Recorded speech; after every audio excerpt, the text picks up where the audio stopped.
뭘 해도 대통령을 비난하는 조중동. 뭘 해도. 자, 여러분, 뭐 불과 5일 단식 밖에 안 했습니다만 많은 분들이 제 단식 텐트로 걱정이 돼서 또 격려하기 위해서 찾아오셨는데, 그때 제가 여러분들한테 이렇게 인사드렸어요. 말을 잘 못하니까. 그리고 제가 이렇게 인사드리면 저 또 앉아서 인사드렸어요. 맞다, 자꾸 일어났다 섰다도 힘들어서. 그럼 밖에서, 텐트 밖에서 또 이렇게 손 들고 가셨어요. 이게 문제예요? 대통령이 불법적으로 체포되고 불법적으로 구금되어 있다가 54일 만에 석방됐어요. 대통령을 지지하는 분들이 하루 내내 기다렸다가 마침내 대통령이 석방돼서 나오는 걸 보고 환호했어요. 밖에 당신을 환호하고 환영하는 국민들이 몇 시간씩 기다리고 있었다는 걸 대통령이 알았어요. 그 대통령이 차 타고 그냥 휙 지나갈 수 있습니까? 당연히 내리죠. 근데 가까이 가는 게 여러 가지로 여의치 않아서 멀리서 어떻게 해요? 인사하잖아요. 허리 숙여서 인사하고, 그리고 손 흔들어서 말은 못하고. 이게 문제예요?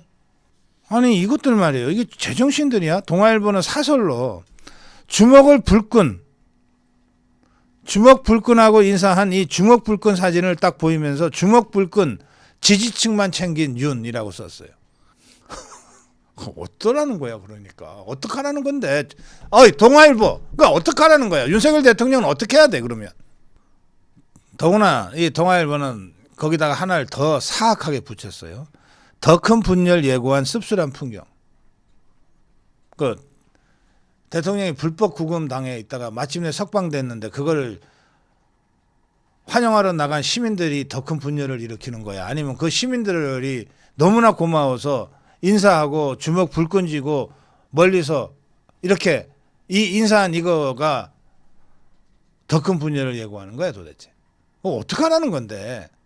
윤석열 대통령은 숨도 쉬면 안 돼? 밥도 먹으면 안 돼? 어디 걸어가면 안 돼? 지지자한테 인사도 하면 안 돼? 이런 게 신문이라고. 그냥 확. 동아일보가 아주 대놓고 천박한 데 비해서 조선일보는 약간 세련되게 천박해요. 사설 제목이 석방된 윤 대통령 자중 필요하다야. 똑같지. 말은, 내용은 똑같지. 사진 쓰는 것도 똑같아. 주먹 불끈 쥔 사진 한 장 올려놓고. 뭘 해도 잡아먹겠다는 게 조중동이에요. 꼬리 내리면 대가리까지 내놓으라는 것이 좌파듯이. 조중동 똑같아요. 꼬리 내리면 대가리까지 내놔라는 거예요. 어디 석방됐다고 감히 지지자들한테 주먹질이야. 조용히 고개 숙이고 집이나 빨리 들어가지. 이거 아니에요, 지금 조중동 말이. 그래서 여러분, 뭐 길게 얘기할 거 없어요. 조중동 따위를 가지고 우리가 시간 아깝게 이런저런 얘기하지 맙시다. 그냥 절독으로 국민의 힘을 보여줍시다. 절독. 그냥 절독하면 그거 덜 아파요. 절독하고 대신에 아시아투데이, 자유일보, 뉴데일리, 스카이데일리를 봐요. 조중동 절독, 아시아투데이, 자유일보, 뉴데일리, 스카이데일리 구독.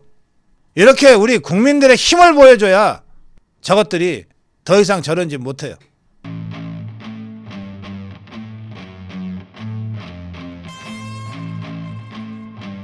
위기에 조선일보 니나 자중해라. 니나 자중해라 이겁니다. FN투데이가 사설로 조선일보의 자중이 필요하다 이렇게 주장했습니다. 사설 내용은 이렇습니다. 조선일보가 어제 석방된 윤 대통령 자중 필요하다라는 도발적 제목의 사설을 썼다. 골자는 대통령은 외부 활동 자제하고 헌재 판결이나 조용히 기다리라는 것이다. 헌재가 무슨 무소불위의 초월적인 신성 불가침 영역이냐. 독립적 헌법기관이라도 국민위에 군림할 수 있는 게 아니다. 독립적 헌법기관이라도 위법한 절차를 마음대로 해도 되는 것이 아니다. 국민위에 군림하면서 위법한 절차로 불공정하게 재판 진행하면 헌법재판소도 벌을 받아야 한다. 최근에 결국 법원에 의해서 대통령의 체포와 구속 등 수사 과정이 불법이라는 취지의 구속 취소 판결이 나왔다. 이로써 이제 겨우 대통령이 방어권 사용이 적극적으로 가능하게 됐는데, 여기다 대놓고 조선일보는 다짜고짜 대통령은 외부활동 자제하고 헌재 판결이나 조용히 기다리라고 한다. 정상적 절차에 의한 정당한 판결이라면 대통령이 아니라 누구라도 불복할 리가 없다. 그러나 재판 절차에 흠결이 있다면 당연히 어떤 국민도 판결에 승복하지 않을 것이다. 헌법재판소가 불법을 자행하고 채택돼서는 안 되는 증거를 갖고 멋대로 판결한다면 여기에 승복할 국민이 도대체 누가 있냐? 대통령이 아니라 어느 국민이 그런 불공정한 판결에 승복하겠느냐? 헌법재판소는 대통령의 구속 및 수사에 있어서 절차적 정당성의 문제가 심각했다는 서울중앙지검의 판결을, 서울중앙지법의 판결을 결코 무시할 수 없을 것이다. 대통령의 적극적인 방어권 행사는 투표를 통해 임기를 보장해준 국민에 대한 대통령의 의무이자 피고발인 대통령이 갖는 권리다. 국민이 5년간 대통령 하라 했는데 저것들이 불법으로 탄핵하려고 하면 적극적으로 맞서는 게 대통령의 의무라는 거예요. 따라서 대통령이 이 적극적 방어권 행사 차원에서 입장문을 발표하든 집회에 참가하든 그건 대통령이 알아서 할 일이지 조선일보 네가 관여할 일이 아니다 이 말이에요. 대통령이 집회에 참여하든 입장문을 발표하든 신변 안전이 보장되는 선에서 경호상 또 참모들과 상의해서 행동하면 될 일인데 조선일보 네가 뭐라고 감히 나서서 자중하라니 뭐 하라니 가르치려 드느냐 이 말이에요.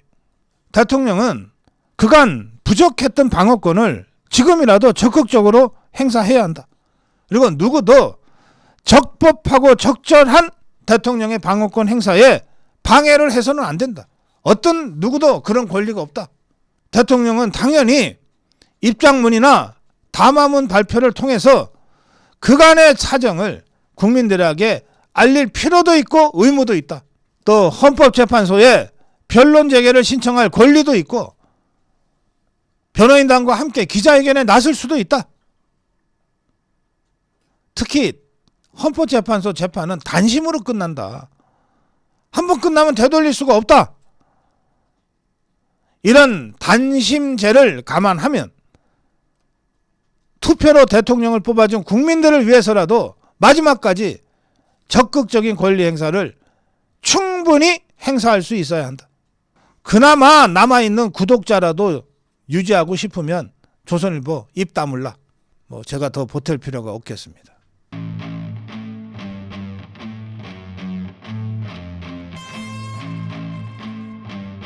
더불어민주당 종북주사파 이재명 저것들이 아차 방심했다. 이렇게 지금 뒤늦게 후회를 하고 땅을 치고 있는데 이미 늦어버렸어요. 대통령 풀려나 버렸어요. 그러자 완전히 이 공황 상태에 빠진 이재명이가 결국은 돌아 찾아간 것이 어디냐? 종북주사파. 종북주사파. 예. 곧 대선 될 것처럼 중도파가 어쩌니 뭐가 어쩌니 저쩌니 하고서 허접스럽게 부산 떨며 다니다가 아이쿠 이게 아니구나. 결국 돌아갈 거는 저 종북주사파 밖에 없다. 예, 중앙일보는 이미 대선을 시작한 듯이 방심했다가 허를 찔렸다고 민주당의 자성론이 제기되고 있다고 기사를 썼습니다.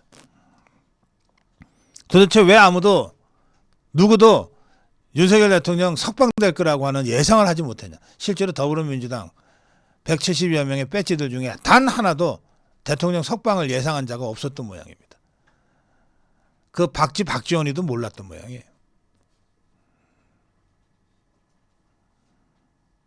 당에서 이 대통령 형사재판에 너무 무관심했다. 이 석방은 형사재판 관련 석방이거든요. 탄핵과 관련된 석방이 아니고.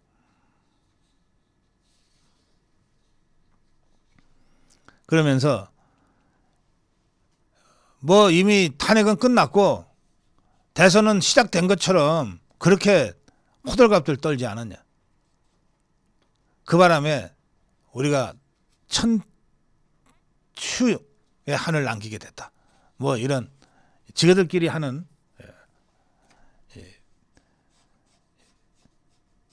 자성론이 좀 아주 심각한 수준으로 제기되고 있습니다. 근데 이것들이 할 수 있는 게 하나도 없어요. 애꿎은 심우정이 붙잡고 탄핵하겠다고 울어대는 거 말고는 없는데 심우정이가 뭔 죄야 진짜.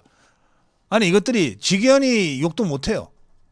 석방 결정을 내린 판사한테는 욕도 못해. 이재명이가 이 판사들한테 이 모가지가 잡혀 있어가지고. 그래서 이것들이 어쩔 수 없이 지금이라도 다시 전열 정비해서 싸우자. 이래가지고 민주당의 초선 의원들이 오늘부터 천막 농성한답니다. 어디서 하나 이것들? 구경 갔으면 좋겠는데. 어디서 하지? 초선 의원이 한 70여 명 정도 되는데 오늘 오후 5시부터 광화문 농성장을 지키겠답니다. 밤 12시까지 농성을 계속하겠다고 했어요. 아니 근데 이것들이 농성을 하는데 어디서 하는지를 모르겠어요. 광화문이라 그러는데 어디죠?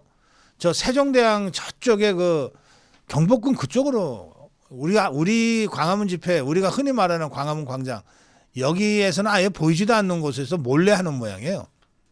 근데 이 더불어민주당이 이렇게 좀 심각하게 지그들끼리는 야 이거 큰일 났다고 하면서 다시 농성도 한다 어쩌고 저쩌고 하면서 분석하는 것이 아주 의미가 있어요. 보세요 한번 뭐라고 그랬냐. 원내대변인이라는 자가 이렇게 얘기했습니다. 구속 취소라는 예상치 못한 변수가 발생했고 이것도 진짜 예상 못한 거야. 그 다음에 두 번째가 더 중요합니다. 뭐라고 그랬냐.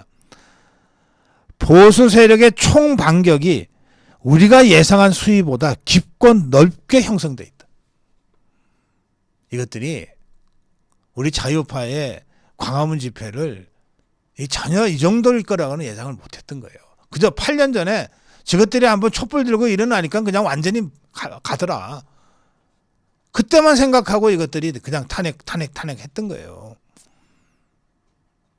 그러니까 진짜 놀랐던 것은 광화문에 모인 우리 자유파 국민 총걸기죠. 부산역을 동대구역을 광주 금남로를 대전광장을 완전히 메워버린 우리 자유파의 강력한 투쟁 의지에 이것들이 완전히 혼이 나가버린 거예요. 거기에다가 대통령 구속 취소까지 떨어진 거예요. 그러니 이것들이 기겁을 하고 허둥지둥 뭐라도 해야 될 것 같으니까 저것들 제일 잘하는 거 있잖아. 천막 치고 농성하는 거. 그거 시작한대요. 근데 어디서 하는지는 모르겠어. 이번 주말에도 광화문 집회가 있을 텐데 광화문 나가면 한번 찾아는 볼게요. 이 허접한 것들이 어디서 몰래 하는지. 이 이재명이도 이제 다급해져 가지고 결국 어디를 찾아갔냐. 난 누군가 했네. 이 사진이에요, 이 사진. 이 밤에 찍은 사진인데 이 누군가 했네. 보니까 이쪽에는 이재명이하고 뭐 이재명이 앉아 있어요. 그럼 바로 맞은편에 누가 앉아 있냐? 인상 팍 쓰고 앉아 있는 게 보니까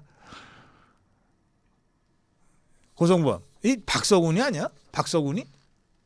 한번 와서 봐요. 이 보니까 박서군이 같은데 머리 완전히 벗겨진 게. 머리 벗겨진 게 한동훈이만 있는 거 아니에요? 네. 박서군이지. 그 오른쪽에 있는 거. 그 머리 벗겨진. 그래요? 박서훈이가 둘인가? 아니 여기 여기. 그래. 그런 거 같은데? 여기 왔잖아. 박서군과 거기 기사. 우리 저 고성범이 옛날에 저 민주화 운동할 때 맨날 같이 다니던 자거든요. 그래서 제가 고성범한테 지금 확인하는 거예요. 그 박서군이 맞지? 아, 맞네요. 그러니까 많이 들었어요. 인생을 어떻게 살았는지 이렇게 세상 나이가 얼굴에 드러난다 그러잖아요. 이 고성범이가 못 알아볼 정도로 더럽게 변했네 얼굴이. 하여튼 결국은 돌고 돌아서 그걸로 가는 거예요. 그걸로 돌고 돌아서. 이재명이가 이제 찾아간 단체가 비상행동이라고 하는 건데 이게 뭐 페이퍼 컴퍼니 알잖아요. 그런 페이퍼 단체들이 많아요. 좌파들의 돈 타먹으려고. 저 박원순이 때 서울시로부터 어쨌든 서류 한 장만 쓰고 어떻게 만들어주면은 그냥 매달 돈 얼마씩 지원받는 그런 페이퍼 시민 좌파 시민 단체들이 뭐 수도 없이 많았어요. 그래갖고 이것들이 모두 1,700개 단체가 지금 탄핵 비상행동이라고 하는 걸 꾸리고 있는데 그 결국은 거기에 그 전문적인 시위꾼들 몇 명이 이걸 하고 있는 거예요. 그 중에 그 진짜 전문가가 박서군이라는 자예요. 그 자리를 찾아갔어. 여기 보니까 박서군이야. 이재명이하고 박서군이가 지금 마주 앉아 있는 거예요. 근데 이게 박서군이가 그저 이재명이 성남시장 할 때부터 뭐 함께 모두하고 했죠. 그렇죠. 이재명이 성남시장 때 뭐 박서군이가 뭐 성남시에서 뭐 한 것도 있어요.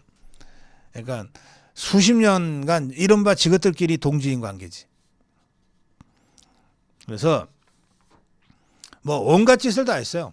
뭐 FTI 무슨 저지투쟁, 광우병, 뭐 천안함, 뭐 세월호, 하여튼 이 좌파가 좀 집회 좀 했다, 촛불 좀 들고 나왔다 그러면 그 뒤에 있는 게 박서군이에요. 이자가 지금 윤석열 대통령 탄핵도 이자가 지금 수계가 돼서 뒤에서 지휘하고 있는데 이재명이가 결국 이자를 찾아간 거예요. 뭐 여기 함께 있는 자들 보면 뭐 여러 사람 이름이 나오는데 다 세월호 때부터 광우병 때부터 뭐 때부터 쭉 같이 나왔던 수십 년 그저 이 시위해 갖고 먹고 살았던 자들입니다. 이 자들 참 제주도 비상해요. 어떻게 맨날 시위하고 집회만 하고 도망 다니고 폭력 행사하는데 먹고 사는 거는 그렇게 잘 먹고 사는지 모르겠어요. 국민의힘에서 한마디가 나왔네요.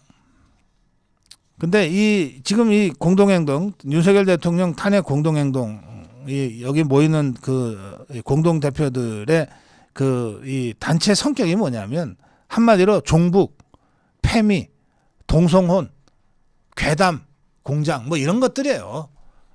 정말 우리 사회에 이 쓰레기들이 모인 시궁창 같은 것들이죠. 이재명이가 마음이 얼마나 급했으면 겉으로는 이들하고는 선을 긋는 듯한 신용을 이재명이가 며칠 동안 냈거든요. 쥐는 이제 대선을 나가야 되니까 중도파를 갖고 와야 되니까 얘네들은 알아서 다 지한테 표 몰아줄 자들이니까.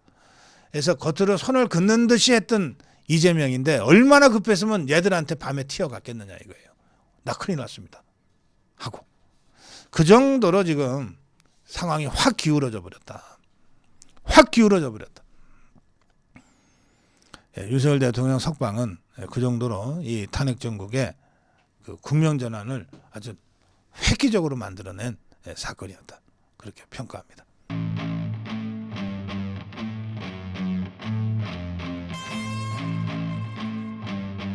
어제 김문수 장관이 고용노동부 기자단하고 만났어요. 이 자리에서 기자들이 사실은 뭐 정치 얘기는 하지 맙시다 하고 분명히 기자간담회를 했을 텐데 그렇다고 정치 얘기 안 물어보면 그 기자도 아니지. 그러니까 당연히 대선 출마합니까? 이런 질문이 나왔어요. 그러자 김문수 뭐라 그랬냐? 대선 출마합니까? 그러자 탄핵이 기각될 겁니다라고 답변을 했다는 거예요. 언뜻 봐서는 동문서답 같죠. 대선 출마합니까? 탄핵 기각될 겁니다. 탄핵 기각되면 대선은 없어요. 대선이 없는데 무슨 출마 같은 그런 질문을 합니까? 이 말이죠. 그러면서 김문수의 설명이 이렇습니다. 대통령이 석방됐다. 대통령이 석방됐다. 탄핵이 기각된다. 그러면 다시 대통령이 복귀해서 장관 계속 하라 그러면 장관 할 거고 이제 좀 쉬어라 그러면은 집에 갈 거다. 무슨 나한테 대선 출마 같은 얘기를 묻냐. 완전히 그건 번지수가 잘못된 질문이다. 이렇게 정리를 했습니다. 또 윤석열 대통령이 석방돼서 정말 기쁘다. 대통령은 전 국민이 투표해서 뽑은 분인데 공수처가 잘못된 법 적용해서 52일 동안이나 불법으로 구속돼 있다 풀려났다. 우리 사법 체계에 상당한 문제가 있다. 공수처가 만들어질 때부터 반대했는데 정말 이거 없어져야 될 곳이다. 또 헌재 아니 4월 18일 재판관 2명 퇴직하기 전에 끝내겠다고 지금 밀어붙이는 모양인데 이런 재판 듣도 보도 못했다. 답 정해놓고 하는 정치 여론재판도 이렇게는 안 한다.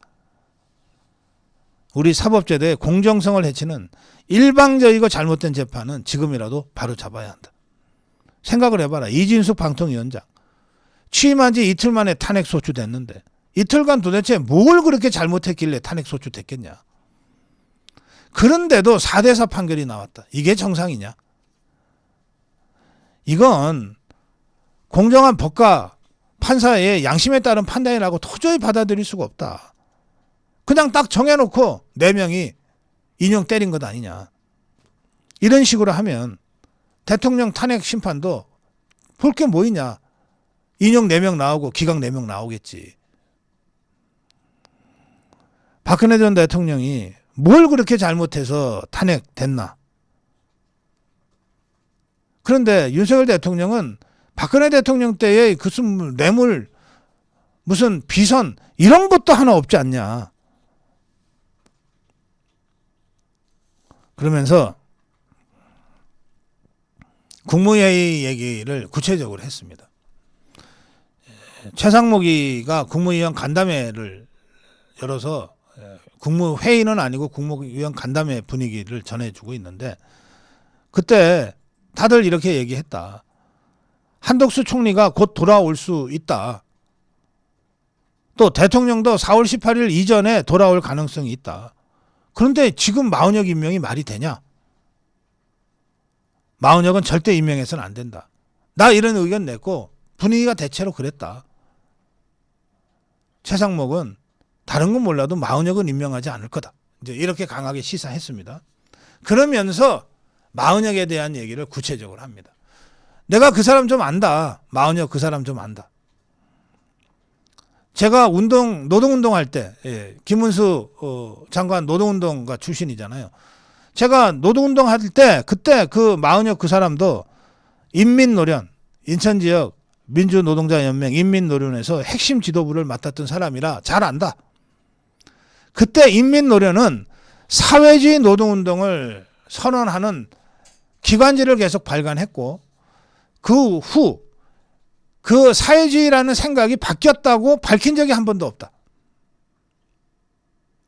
그러니까 마은혁은 막스 레닌주의 사상을 가지고 노동운동했던 사람인데 자기 생각을 바뀐 것을 표명하지 않고 있으니 그러면서 헌법재판관 한다는 것은 매우 위험하다. 생각이 바뀌었다면 바뀌었다고 입장을 정리를 해줘야 된다. 그리고 나서 뭐 헌법재판관을 할 수도 있겠지. 그 적어도 지금까지는 마은혁은 생각이 바뀌었다고 얘기한 적이 없기 때문에 막스 레닌주의 생각을 여전히 갖고 있다고 간주할 수밖에 없는데 그런 사람이 어떻게 대한민국 헌법수호의 역할을 하는 헌법재판관이 될 수 있냐. 마은혁이 들어오면 헌재 전체가 정치적으로 이념적으로 상당히 오염될 가능성이 높다. 그래서 임명해서는 안 된다고 생각한다. 저는 마은혁이 임명 안 될 거라고 생각한다. 이렇게 정리했어요. 지금 대통령이 석방된 후에 권영세 권성동을 불러서 30분간 차담을 하기도 하고 뭐 이런저런 사람들하고 뭐 전화통화도 했다는 얘기도 들어오고 그러는데 김문수 장관한테 그 질문이 가자 김문수 장관 이렇게 설명했습니다. 대통령 석방 후에 따로 연락이 오거나 또는 제가 연락을 드리거나 하지 않았다. 대통령은 지금 탄핵 소추당해서 직무가 정지돼 있기 때문에 그 상태에서 장관인 제가 직무정지된 대통령하고 전화를 한들 업무를 갖고 얘기할 수가 없다. 특별히 얘기할 것도 없고 대통령이 직무 관련으로 저를 보자고 할 리도 없기 때문에 연락하신 적도 없고 나도 연락을 드리지 않았다. 이렇게 딱 정리를 했습니다. 하여튼 김문수 장관의 이 언행과 처신을 보면 아주 담백하고 맺고 끊는 게 분명해요. 그러니까 이게 뭔가 좀 불투명하고 불분명한 게 하나도 없어요. 궁금하면 물어보면 되고 물어보면 그게 어떤 질문이든 나름의 철학과 소신에 근거해서 분명하게 설명을 한단 말이에요. 정치가 좀 이런 맛이 있어야지.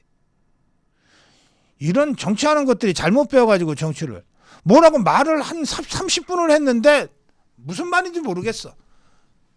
그런 정치인들이 많아요. 대다수야. 그걸 지가 정치를 잘하는 줄 알아.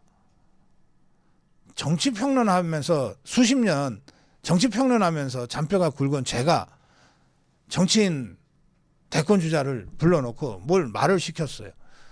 10분을 들어도 이게 뭔 소리인지 모르겠다 싶으면 제가 잘못된 걸까요? 그자가 잘못된 걸까요? 정치인은요. 국민학생도 알아들을 수 있는 정도로 쉽게 얘기할 수 있어야 돼요. 쉽게 얘기하는 게 아무렇게나 얘기하는 게 아니잖아요. 제가 학교 다닐 때 선생님들한테 그 말씀 많이 들었어요. 야, 쉽게 가르치는 게 진짜 어렵다. 쉽게 얘기하는 게 진짜 어렵다. 머릿속에 먹물 좀 들은 것들은 어렵게는 얘기할 줄 잘하는데 그걸 쉽게 얘기하라 그러면 못해. 왜? 충분히 소화되지 않았기 때문에. 그런 말씀들을 많이 하셨어요. 저는 무슨 말인지 모르게 말하는 정치인은 안 믿습니다. 지가 정리가 안 됐으니까 무슨 말인지 모르게 떠드는 거지. 적어도 수십 년 정치평론하면서 정치판을 보아온 제가 못 알아들을 정도의 무슨 정치적 담론은 현실적으로 있기가 어렵거든요. 그러니까 제가 못 알아들으면 저게 뭔가 거짓말하는 거야. 제가 못 알아들으면 저게 뭔가 딴 생각이 있는 거예요. 그런 자들의 그런 소리 하는 정치인들은 여러분들 일단 의심하고 보십시오. 좋은 정치인은 어렵게 얘기 안 합니다. 아주 쉽게, 분명하게, 담백하게. 그런데 무겁게 얘기합니다.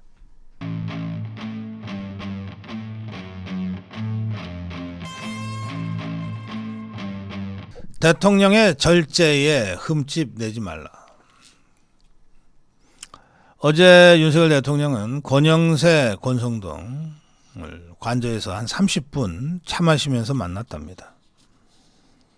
권영세가 먼저 요청을 해서 대통령이 시간을 내줬다고 합니다.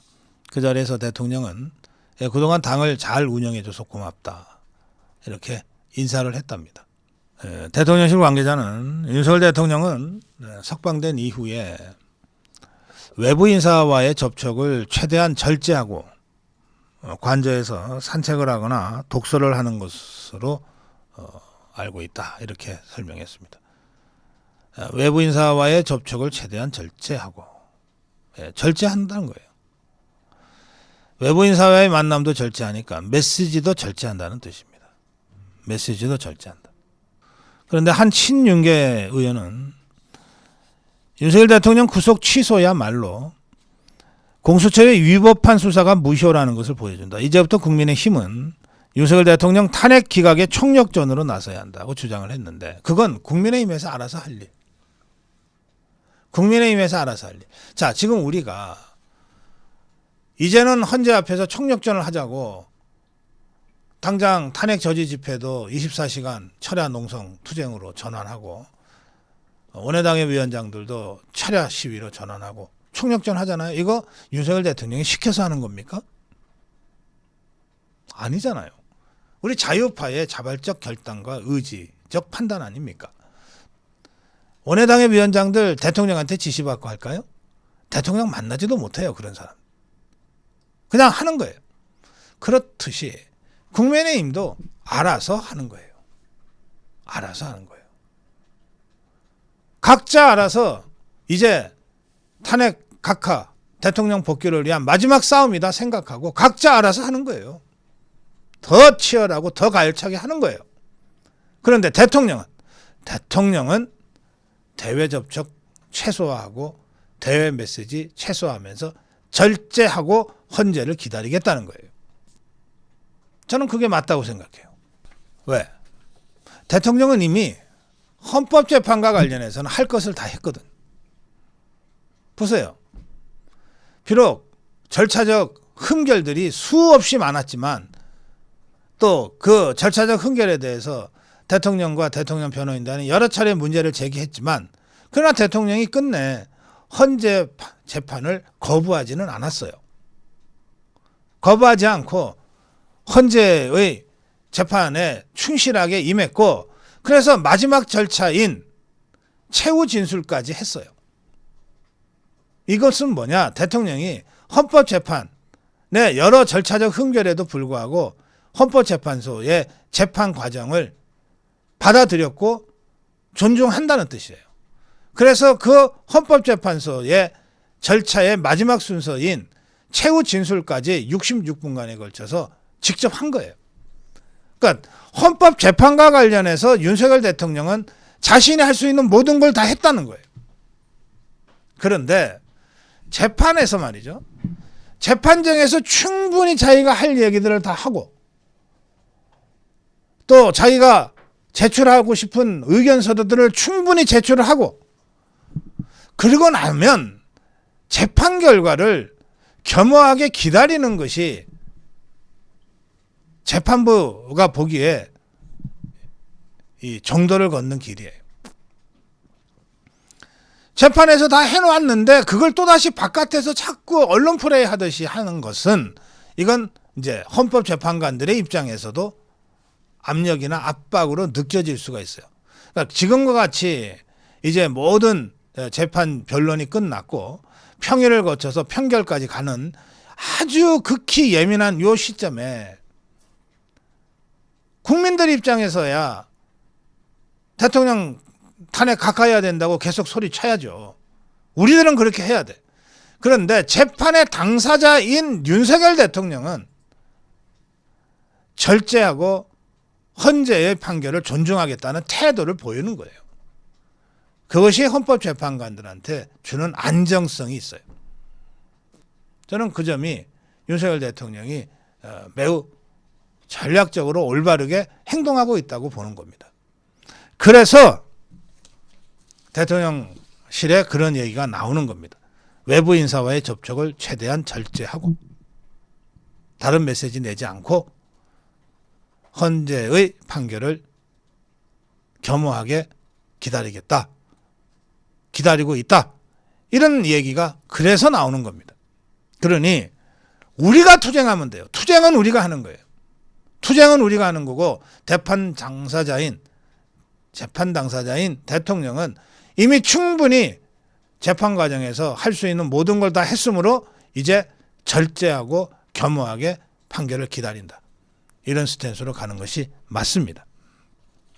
따라서 지금과 같은 극히 예민한 상황에서 대통령 메시지가 아닌데도 대통령 메시지인 것처럼 일종의 가짜뉴스로 유포시켜서 헌재를 압박하거나 뭔가 복귀된 다음에 너네 이제 가만히 안 둘 거야 라고 하는 식의 잘못된 메시지가 나가는 것은 대통령의 탄핵 심판 결정에 절대 도움이 되지 않습니다.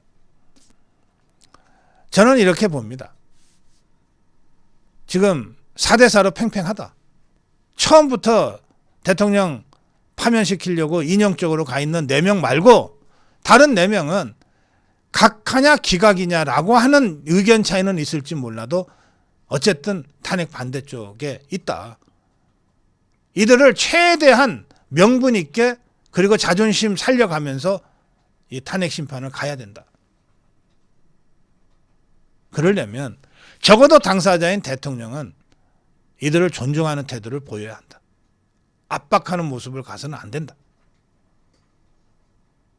그런데 이런 상황에서 의도가 좋았든 나빴든 대통령 메시지인 것처럼 그러면서 뭔가 헌재를 압박하는 듯이 또는 대통령 복귀한 이후에 이 좌파들을 어떻게 할 것처럼 이런 식의 이 가짜뉴스가 만약에 만들어져서 돌아다닌다면 이것은 우리 자유파가 또 한 번 가짜뉴스한테 당하는 것이 되는 것이다. 그 점에서 저는 대통령 변호인단이 이런 입장을 분명히 가질 필요가 있다고 생각합니다. 대통령의 공식 입장은 대통령 변호인단을 통해서 지금 나오고 있어요. 그동안 대통령 메시지가 변호인단을 통하지 않고 따로 나온 적이 한 번이라도 있습니까? 없잖아요. 그러면 앞으로도 대통령이 복귀할 때까지는 복귀를 해야 대통령실이 비로소 공식적으로 대통령을 보좌 하잖아요. 그 전까지는 대통령 변호인단이 대통령의 유일한 창구이니 대통령 변호인단을 통한 입장 아닌 어떠한 것도 대통령의 뜻이 아니라고 하는 것을 대통령 변호인단이 분명히 밝혀둘 필요가 있습니다. 투쟁은 우리가 하는 겁니다. 투쟁은 광화문 자유우파가 하는 거고 국민의힘이 하는 거고 1230 세대가 하는 거예요. 투쟁은 우리가 하는 거예요. 탄핵심판의 당사자인 대통령은 이미 법원에서 헌재에서 자신의 입장을 최후 진술까지 충분히 밝혔으므로 헌재의 판결을 겸허하게 기다린다. 이런 스탠스를 가지고 가는 것이 대통령 복귀에 굉장히 중요한 전략적 스탠스다라고 하는 점을 여러분께 말씀드립니다.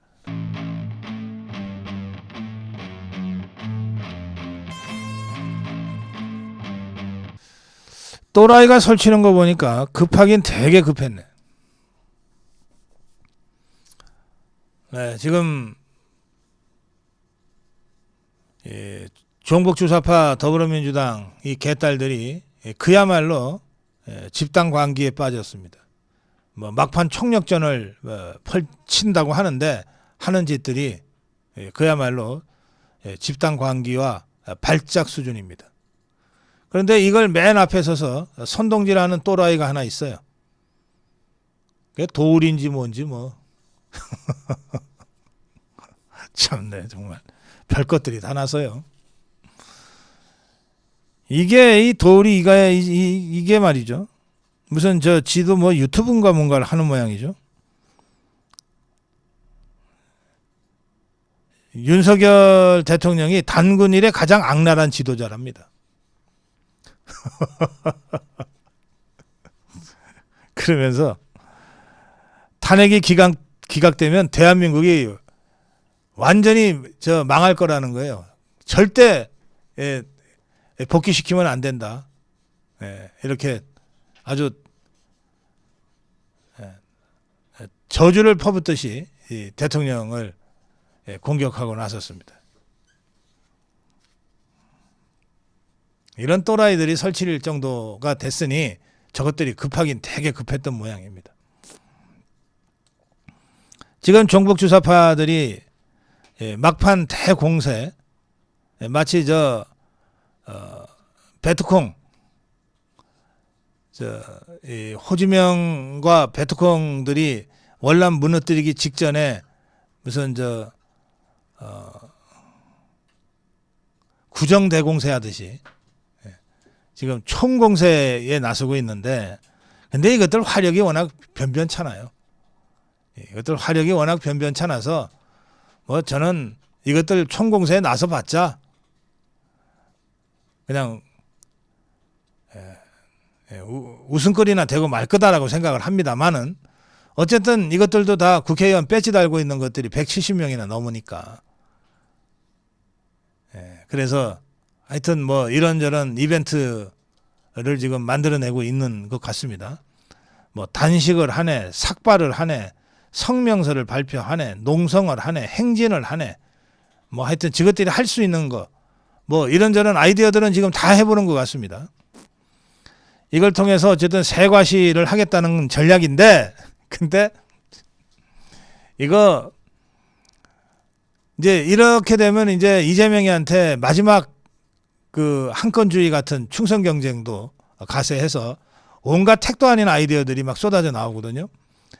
제가 보기에 그 중에 아주 대표적인 그 한탕주의 아이디어가 뭐냐 하면 매일 여의도에서 광화문까지 행진하자는 아이디어예요. 이걸 어떤 자인지 몰라도 세게 주장을 하니까 다른 자들이 반대를 못했던 것 같아요. 그게 뭐 어쩌다 한 번인데 이걸 여의도에서 광화문, 그게 무슨 헌재가 중간에 있는 것도 아니에요. 그 여의도에서 광화문까지 뭐하러 행진을 하지? 이거를 매일 하자는 거예요, 이것들이. 이게 채택이 됐어. 센 주장이니까. 그 이제 이걸 통해서 세를 과시하겠다는 건데 아마 보십시오. 갈수록 행진하는 사람들이 줄어들어서 나중엔 결국은 하지 말자는 소리 바로 나올 거예요. 네. 하여튼 이런 주장까지 포함해서 온갖 이 주장들이 지금 쏟아져 나오고, 그리고 그 중에서 뭐 하여튼 세 보이는 것, 뭐 있는 것 같은 것, 센 척한 이런 것들은 다 지금 채택이 되는 상황입니다. 네, 우선 민주당은 활동 거점을 광화문으로 이동을 시켰어요. 광화문. 근데 광화문도 우리가 아는 그 광화문이 아니에요. 그 저기 경복궁 앞 광화문, 동십자각 있는 거기. 우리가 광화문 그러면은 광화문 사거리를 광화문이라고 그러잖아요. 그리고 이순신 장군 동상 있는 거기가 광화문이지. 이것들이 얘기하는 광화문은 거기가 아니고 거긴 겁이 나서 못 나와요. 아니고 저 끝에 끄트머리 저 세종대왕 뒤쪽에 훨씬 더 가면 경복궁 있잖아요. 그 이상하게 오세훈이가 길을 이상하게 만들어 놓은데 거기에요, 거기. 그래서 탄핵 선고일까지 비상의총을 매일 광화문에서 연대요. 거기 뭐 의총 열라 그러면은 그래도 170 몇 명이 모여서 뭘 회의를 해야 될 텐데 그런 데가 있나? 하여튼 광화문 일대에서 비상의총을 열고, 그리고 탄핵 찬성 집회에 매일 참석합니다. 그리고 매일 저녁에 광화문과 국회에서 철야 농성에 들어가기로 했어요. 그리고 12일 오늘부터입니다.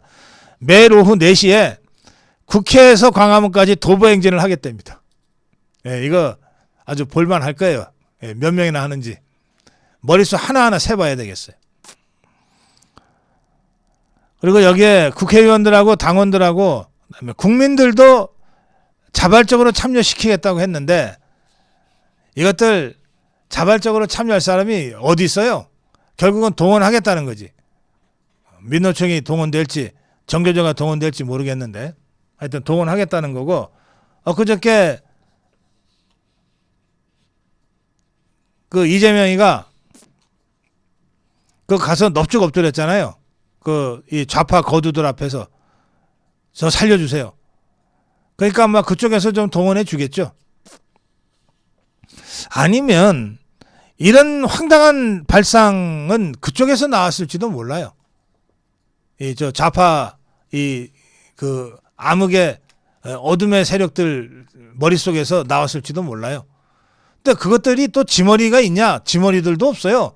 그럼 그 자들은 어디서 머리를 빌려오냐? 저 김정은이 정찰총국한테서 머리를 빌려와요. 자, 하여튼 저것들이 할 수 있는 거 다 하겠답니다. 그래서 이제 단식을 먼저 시작을 했답니다. 동십자각에서. 뭐 몇 명이 시작했어요. 그건 뭐 여러분들 누군지 뭐 알 필요도 없죠. 저도 누군지 모르겠어요. 조국혁신당도 광화문에 천막을 쳤답니다. 그다음에 김경수도 뭐 단식에 어제부터 들어갔다 그러죠. 어제 그저께부터. 김경수는 왜 굶는지 모르겠네. 누구를 위해 밥을 굶는지 모르겠네. 그리고 삭발한 국회의원도 몇 명 있어요. 초선들이죠, 주로. 자, 여기에 김동연이가 1인 피켓 시위를 했어요. 김동연. 경기도지사입니다. 아니, 그러니까 이게 참 그렇죠? 아니, 이철우 지사는 동대구역의 연단에 쓴 것만으로도 공격을 받았는데, 근데 이 김동연이 이것도 똑같이 경기도지사 아니에요. 1인 피켓 시위를 했어요. 내란숙의 즉시 파면이라고 들고. 그러니까 여기는 이런 걸 해도 괜찮은 거예요. 단체장들이. 그 이재명이가 지금의 이재명이가 되는 출발점이 성남시장으로 있을 때 서울 종합청사 앞에서 1인 피켓 시위하면서 이게 지금의 이재명이를 만들어냈거든요. 그러니까 단체장들도 1인 피켓 시위 할 수 있어요. 안 해서 그런 거지 못하는 게 아니에요. 안 하는 거지. 그러니까 우리가 윤석열 대통령 계엄 이후에 또 탄핵 국면에서 옥석을 가려냈다 그러잖아요. 옥석. 어떤 게 진짜하고 어떤 게 가짜인지, 어떤 게 알곡이고 어떤 게 가라지인지, 어떤 게 진짜고 어떤 게 쓰레기인지 이게 다 가려냈다 그러잖아요. 근데 아직 덜 가려냈어요. 이 단체장들 가려내야 돼 이제. 아니 저 좌파 이것들은 지 돈으로 플래카드도 내걸고 이렇게 1인 피켓 시위도 하잖아. 근데 단체장들은 우리 자유파가 2배 이상 많아요. 광역만 하더라도 우리가 다 12명이야. 저쪽은 5명이고. 기초는 저쪽이 71명, 우리가 142명, 딱 2배야.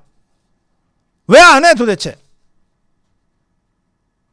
특히 이 단체장들은 제가 어제도 말씀드렸지만 윤석열 대통령이 대통령에 취임하고 한 달도 안 돼서 치러진 선거에서 다 정말 앉아서 그냥 쉽게 당선이 된 거예요.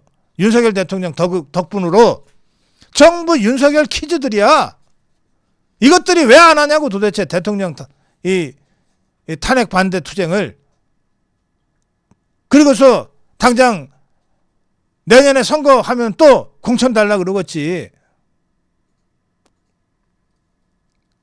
할 수 있다니까 단체장들도 1인 피켓 시위 자기 돈으로 현수막 내걸고 하는 거. 우리가 국민의힘 국회의원들은 옥석을 어느 정도 가려냈어요. 한남동 대통령 자진 출석 그 전후에서 불법 체포당할 때 그때 대통령 지키러 갔던 한 40명, 또 광화문으로 뭐 여의도로 이 연단에 서기도 하고 자유파 투쟁에 집회에 나온 국회의원들 한 40여 명, 이제 어느 정도 옥석이 가려졌어요. 108명 중에 한 4, 50명은 그래도 뭐 좀 닦아서 쓰면 쓸만한 옥이고 나머지는 아무리 두드려도 안 되는 돌멩이들이다. 가려졌잖아요. 그러니까 이제 단체장들 가리자니까. 국민의힘 소속 단체장이 142명이나 돼. 시장 군수들이, 구청장들이. 적은 숫자 아니란 말이에요. 국회의원보다 어떤 면에서는 더 지역에서는 힘이 있어요. 이 142명의 단체장들, 그리고 더 그보다 훨씬 더 상징성도 크고 힘도 센 12명의 광역단체장, 당장 오세훈이부터 유정복이, 저 박형준이 어떻게 하나 보자니까. 어떻게 김동연이만 못해. 김동연이 이거는 피켓팅 들고 내란숙에 즉시 파면해야 된다고 이러고 떠들고 다니잖아요. 근데 왜 오세훈이는 탄핵 반대 못하고 유정복이는 왜 탄핵 반대 못해? 박형준이 왜 탄핵 반대 못하냐고. 자, 지금 종북 주사파들이 이것들이 그냥 8년 전처럼 그냥 쉽게 박근혜 때처럼 윤석열 대통령 탄핵시킬 거라고 생각을 했어요. 그런데 저것들도 생각하지 못한 2개의 변수. 저것들이 하도 그냥 졸속으로 밀어붙이는 바람에 형사사건에서 대통령이 석방돼 버렸어요. 또 8년 전에 그 뼈아픈 실패와 그 패배 속에서 각성한 우리 자유파의 강력한 투쟁을 이것들이 예상을 못했어요. 그렇게 해서 급격하게 대통령 탄핵 각하 기각적으로 기울자 이것들이 막판 대공세에 나서게 됐는데, 그때 이재명이가 제일 먼저 쫓아간 데가 어디냐? 윤석열 탄핵 국민행동인가 하는 좌파 거두들이 모여있는 종북주사파 이 수뇌부가 모여있는 그 투쟁 그 천막으로 찾아간 거예요. 거기에 제가 어제 그걸 설명을 했어요. 이재명이가 앉아있고 그 맞은편에 앉아있는 자가 누구냐? 그게 박서군이다. 인상착의로 보니까 박서군이 맞다. 박서군이 이 자가 누구냐? 내가 이재명이랑 오랜 인연이 있다. 찾아봐라 그랬잖아요. 이 자가 이재명이가 성남시장으로 있을 때 성남시 의료원에 이사로 이재명이가 임명한 인연이 있어요.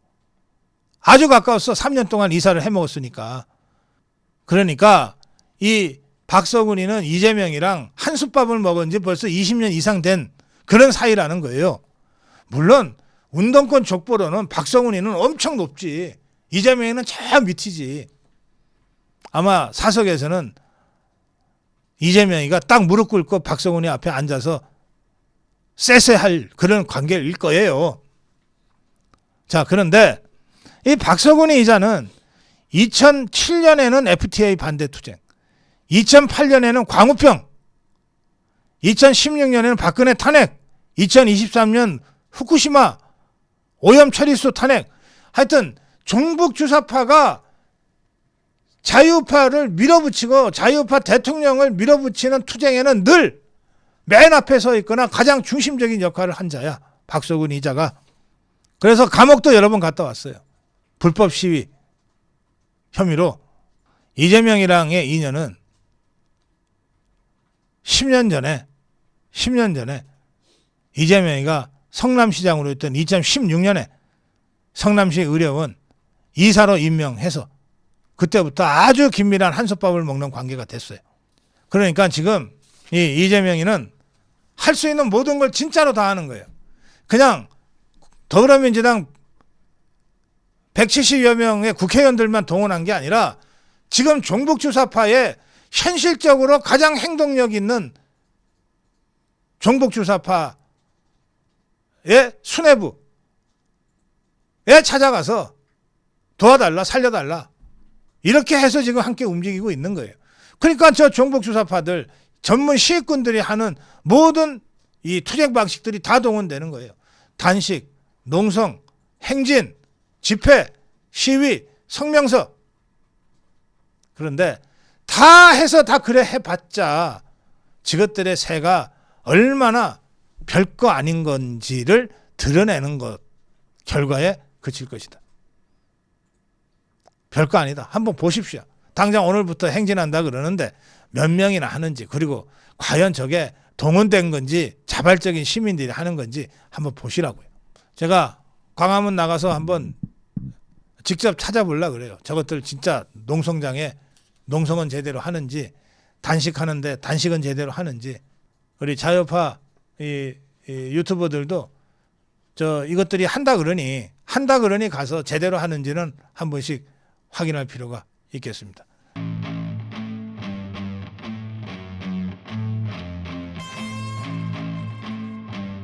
우왕좌왕 이재명 자멸의 길을 가고 있다. 우왕좌왕 이재명. 이게 지기현이한테 뺨 맞고 심우정이한테 화풀이하는 이 못난 것들. 예, 우상호가 야, 그렇다고 해서 심우정이를 탄핵하냐? 그러면 대선 해보나 마나야. 그리고 솔직히 우리끼리 얘기인데 공수처 저거 쓸모없잖아. 라고 우상호가 얘기했답니다. 우상호가 욕심을 좀 버렸네. 보니까.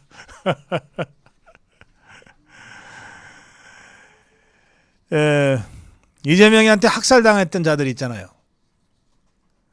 그 박용진이도 있고 임종석이도 있고 이재명이한테 다 학살당했는데, 그래서 그동안 입들이 부어 있었는데 이것들이 이제 어이구 이거 큰일 났다, 이거 대통령이 복귀할 것 같다, 윤석열 복귀하면 우리 다 죽는다 생각하니까 이재명이부터 그냥 화들짝만 놀라가지고서 박서군이한테 가서 무릎 꿇고 참 살려주세요라고 쪼르르 이러면서 지가 학살한 박용진이, 지가 학살한 임종석이 어떻게든 이 정치판에 못 들어오려고 방해했던 김경수, 김부겸이 이런 것들까지 다 불러다가 긴급 간담회인지 뭔지를 했어요. 참 불쌍하네. 그래 또 그래 오란다고 가냐 김부겸. 아이고 참 나이 값을 못하냐 어떻게. 그리고 저게 이제 사실은 저 무슨 헌재 판결로 나오기는 했지만 마은혁이를 헌재가 임명할 수는 없다는 게 사실은 핵심이잖아요. 권한쟁의 각하. 그 이제 최상목이한테 이제 마은혁이 임명권이 넘어갔는데 최상목이가 딴 건 몰라도 내가 그건 못해.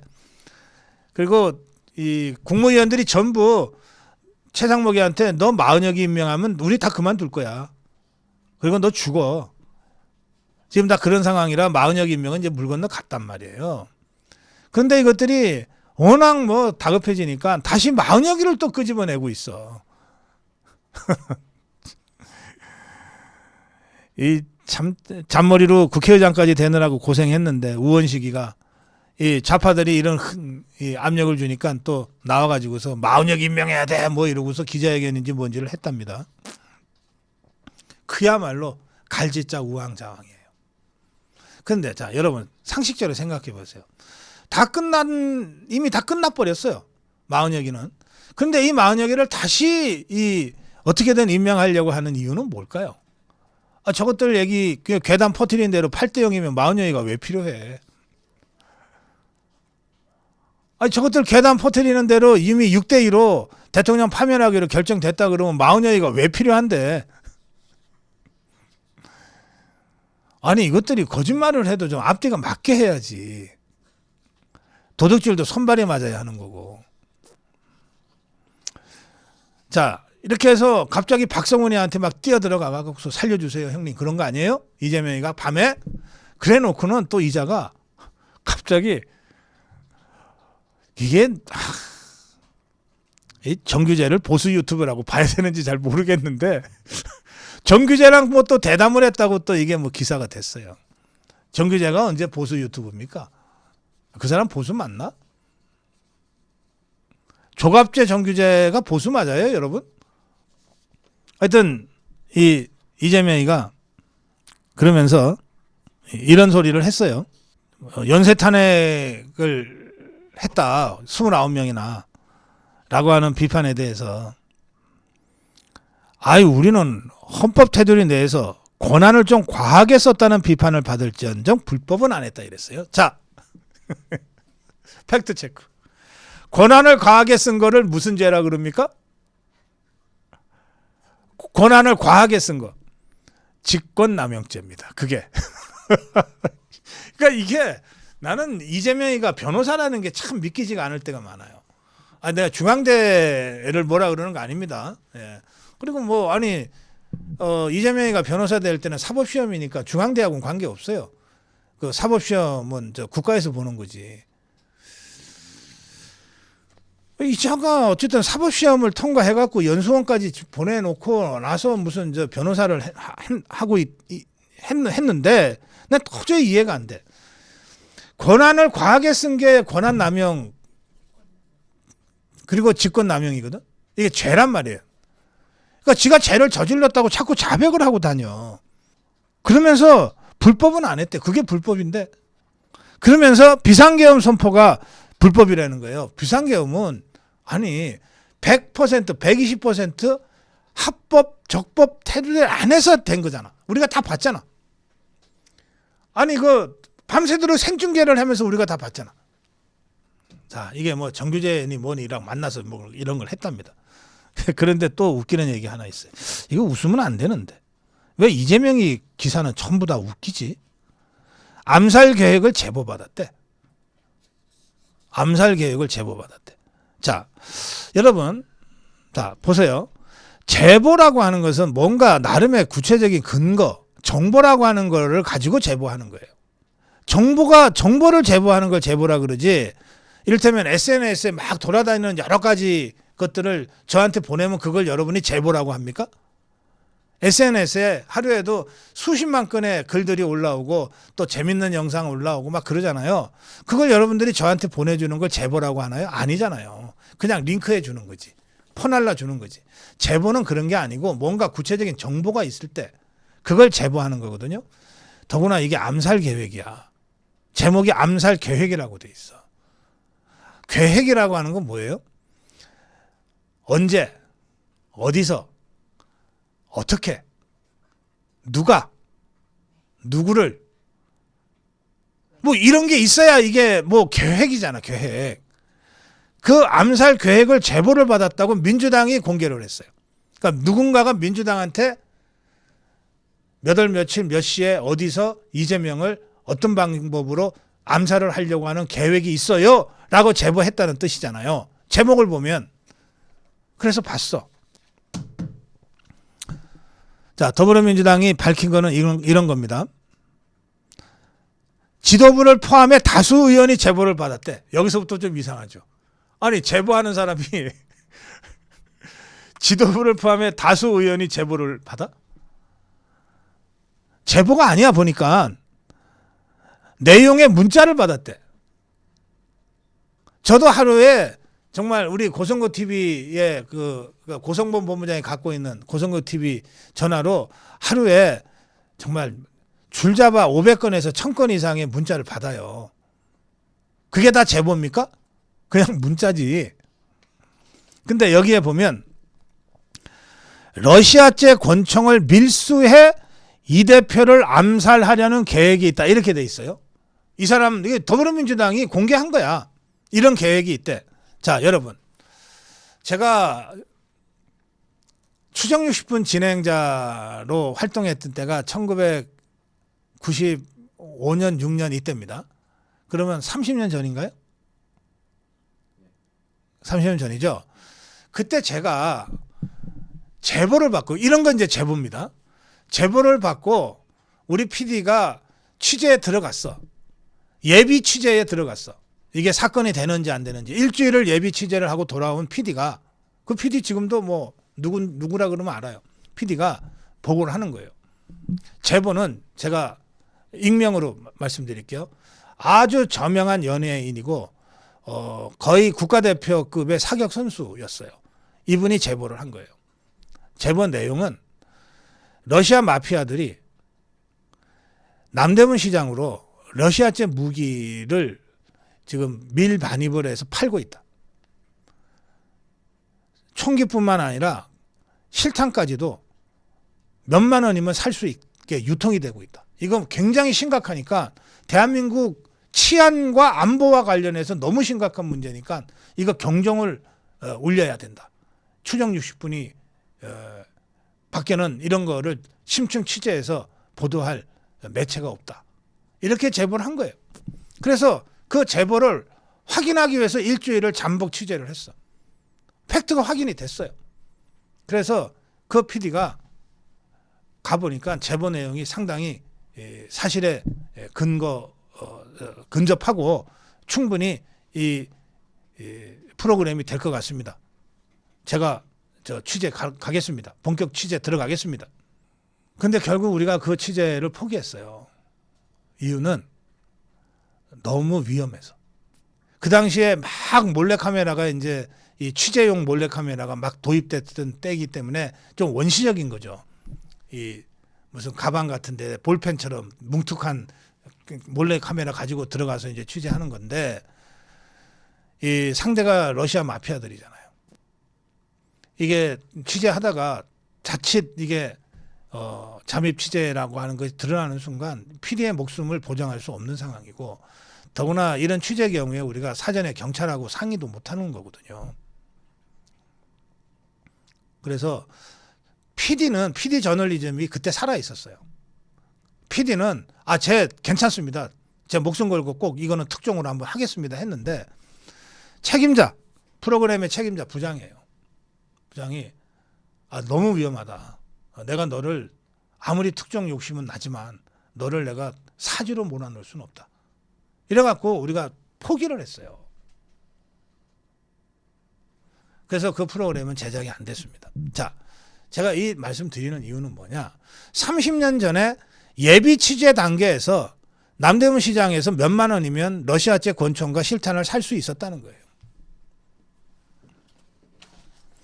이게 남대문 시장도 모르고 러시아도 모르는 자가 이게 제보를 한 거지. 러시아 권총을 뭐하러 밀수를 해. 그냥 남대문 시장에 가면 몇만 원이면 사는 거를. 제가 왜 7660원을 장황하게 설명했는지 아시겠죠? 이게 뭐 정말 아무것도 모르는 자가 그냥 내피셜로 이렇게 제보한 거니까 이런 수준이지. 조금만 알면 이렇게는 제보를 못해요. 마피아들이 밀반입 해갖고 온 거 사는 게 편하지. 우리가 그걸 가서 직접 밀수한다? 어떻게 뚫을 건데 공항을. 말이 되는 제보를 만들어야지. 뇌피셜도 좀 말이 되도록 뇌피셜이 작동이 돼야지. 하여튼 이런 내용의 문자를 지도부를 포함해 여러 사람이 받았대. 그러면서 경호에 최선을 다해달라는 요청도 했대. 그런데 이 제보가 군 관계자래. 아니 이재명이가 여러 가지 의미에서 중요한 사람이죠. 그러니까 신변 보호에 정부가 신경 써야죠. 지금보다도 더 신경 써야 됩니다. 앞으로 어떻게 될지 모르니까. 그리고 또 원래 감옥 가기 전에가 제일 여러 가지 심리적으로도 위험한 상태가 되잖아요. 그러니까 이제 곧 실형 온도도 얼마 안 남았으니까 이 사람 정말 언제 어떻게 무슨 일이 벌어질지 모르니까 신변 확보와 안전 보호는 굉장히 중요합니다. 지금보다 신원 경호를 더 강화할 필요는 있어요. 그런데 이걸 무슨 또 암살 계획이 있을 수도 있죠. 만전을 다 기해야 하겠지만 적어도 민주당이 이걸 공개한 이 내용은 이건 너무 허접하다. 너무 허접하다고 하는 점은 제가 지적해 두겠습니다. 이런 수준으로는 안 된다.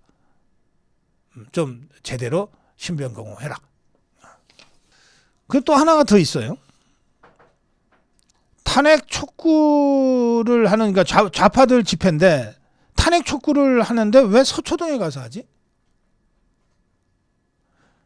탄핵 심판은 헌재에서 하는데 왜 서초동에 가서 집회를 하냐고. 이 좌파들이. 그거 참 이상해. 이것들이 지금 정신이 없어가지고 이 방향도 지금 못 잡고 있는 거예요. 이게 뭐 서초동에 가서 대통령 석방을 규탄하는 뭐 검찰 그 대검 앞에서 대통령 석방을 규탄하는 집회를 하고 헌재 앞으로 간다고 하는데, 아니 지금 핵심은 이미 다 석방된 대통령 다시 집어넣어라 이런 차원이 아니고 좌파 입장에서는 파면을 요구해야 되잖아. 파면을. 그러려면 헌재 가서 해야지. 근데 이것들이 보면 헌재 앞에 지금 우리 자유파 시민들이 목숨 걸고 지금 어제 제가 헌재 앞에 가서 우리 김행 장관 말씀도 제가 전해드렸는데 우리 서지영 님이 다시 돌아와서 그 자리에 누워 있잖아요. 자리 뺏기면 안 된다고. 이렇게 정말 목숨으로 헌재 앞을 지키면서 투쟁을 하고 있으니까 종북 주사파 저것들이 아무리 몰려와도 헌재 앞에 자리를 못 잡는 거예요. 기껏 이것들이 자리를 잡을 수 있는 곳은 어디냐면 헌재 앞을 정면에서 바라볼 때 오른쪽, 그러니까 북촌 마을로 가는 고기, 그 정도가 약간 비어 있어요. 그 정도가 약간 비어 있는데 거기도 늘 자유파 국민들이 거기서 샤우팅하고 그러고 있기 때문에 좌파들이 그쪽으로 몰려와도 자유파가 다 막아낼 겁니다. 그래서 아마 뭔가 하기는 해야 되겠고, 그러니까 검찰로 갔다가 동십자 각으로 갔다가 우왕좌왕하는 것 같습니다. 지금 이재명의 우왕좌왕은 완전히 자멸의 길로 가고 있는 겁니다. 제가 아까 그 광화문 좌파 텐트 영상도 쭉 보여드렸잖아요. 텐트는 쫙 쳐져 있는데 사람은 없어. 좌파 집회 어디를 가든지 간에 스피커는 크고 소리는 큰데 사람은 없어. 총동을 했다 그러는데 10,000명이 안 돼요 지금. 그게 좌파들의 실력이에요. 실력. 딱 그 실력만큼 가지고 8년 전에 어찌어찌 사기쳐가지고 박근혜 대통령 탄핵은 성공했는데, 이제 그때 그 뼈아픈 경험을 되풀이하지 않기 위해서 자유파가 진짜 떨쳐 일어나 버리니까 10분의 1도 안 되는 저 세력의 실체가 그대로 드러난 거예요. 만약에 우리 자유파가 연일 광화문에서 헌재 앞에서 하지 않고 있으면 8년 전처럼, 그러면 다들 세상이 탄핵하는 좌파들로만 보이겠죠. 그게 아니거든 이제. 그래서 지금 완전히 막판에 몰린 이재명과 종북주사파들이 아침 다르고 저녁 다르게 우왕좌왕하고 방향도 못 찾고 저러고 다니면서 자멸의 길로 가고 있다.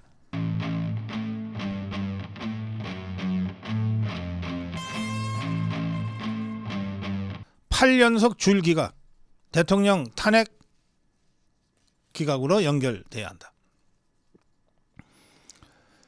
헌재가 야당이 탄핵한 8개를 연속으로 줄 기각했습니다. 특히 어제 있었던 감사원장과 이창수 서울중앙지검장을 비롯한 검사 3명 모두 8대 0으로 기각됐습니다. 8대 0.